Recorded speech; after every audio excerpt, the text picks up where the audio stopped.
Hello everyone and welcome to the Classic Watch Show. I'm your host Rodrik and the behind the scenes guy, his name is Sean. Say hi Sean. Hi Sean. No, that's not really him.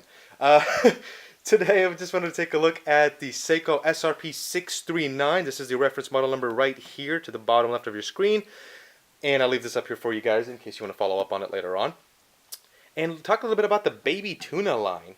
And that being said, this is the mechanical version, not the quartz. So let's dive right into it, pun intended. But before we do, quick wristwatch check here, and we're going to zoom in and see what this thing is. This is the Orient Blu-ray with a lot of scratches on the crystal here, and I'll explain later on in another video when I give a detailed review as to this watch, the history of it, and how long I've had it, what it's been through. But it's still running strong, so yep, Orient Blu-ray on the wrist. Alright, let's get this guy into focus here because that's all fuzzy. There we go. Alright, so first things first, let's talk about the movement here really quickly. This has a 4R36 movement. A lot of you Seiko fanatics are already familiar with that, which means it can hack. It's an automatic, which can hack. It can hand wind as well too, and that really comes into play when you're trying to set the time and compare it to like your cell phone or something, and you want there to be accuracy. So the single crown is capable of controlling the day and the date. And it locks down as well too. This is a true diver's watch. That being said, it is not recommended that you take this out for saturation diving. It is only good for what Seiko calls air diving. So just keep that in mind. It actually comes with a rubber strap, and I actually put a slate gray, that is S-L-A-T-E, slate gray NATO on it. I just felt like it was a bit more comfortable on the wrist, in my opinion. If you take a look at the back, it is a screw down back. Yeah, so you can see there's a little bit of dirt and stuff back there too, some grime. I do wear this on a daily basis, and I actually dive with it.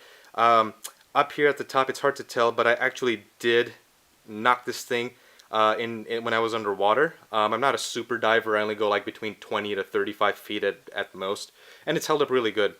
So as you can see, there's the Prospex logo on there, and Seiko even says air diver 200 meter water resistant. That's water resistant, not waterproof. What's the difference? Water resistant means that just that. It can resist water up to 200 meters when it's not being moved back and forth. Waterproof means water cannot get in for up to 200 meters. So keep that in mind. Alright, this does have a 120 click bezel. Ooh, that's dirty. And you can turn it around and it stays in place. It doesn't really, there's no play, it doesn't move back and forth.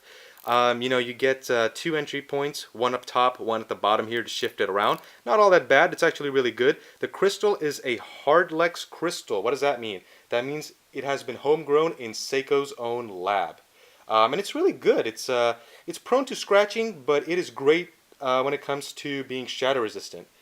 And let's talk about the loom. So, everything's going to go out of focus for just a second. I'm going to catch the light. Bam! And we're going to take a look at Seiko's legendary loom. I'm going to give it a quick flash here. Take a look at that. In fact, let's do this. I feel like this will be fun. So there's the Seiko. There's the Orient. And we'll try to catch them side by side here. Pretty good, I'd say. Actually, it's really good.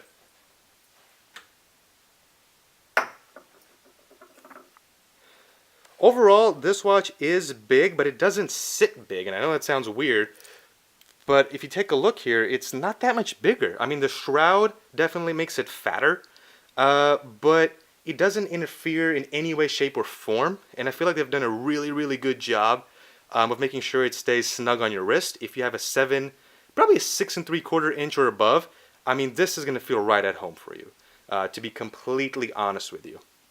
And I'm not entirely sure, as someone mentioned last time, if this is anti-magnetic or not. I don't see anything that would indicate that it is. Usually it's like a U and there's like a line over it, which I guess it's like a symbol for the magnet. But it's not on this guy here, so I think it's just up to the wearer, the person who's wearing it, just to take the extra precaution, make sure you're not around, any type of magnets or anything like that. I think you'll be fine. The ding that I took right here on the side didn't damage it in any way, shape, or form. If I had to pick a mechanical watch that was like a G-Shock basically, I think the Seiko Tuna, to be honest with you guys, takes it. The Prospex, or Prospex as some people pronounce it, is a really, really robust line. I think this is definitely a tool watch. You can use it for hunting, for water sports, outdoor activities. I think it's going to hold up, and you're definitely going to get your money's worth. If you're thinking about picking this guy up here, I say go for it. The lume is great. The movement is fantastic. It's only running, my guy here is running about 7 extra seconds per day, which is not bad at all.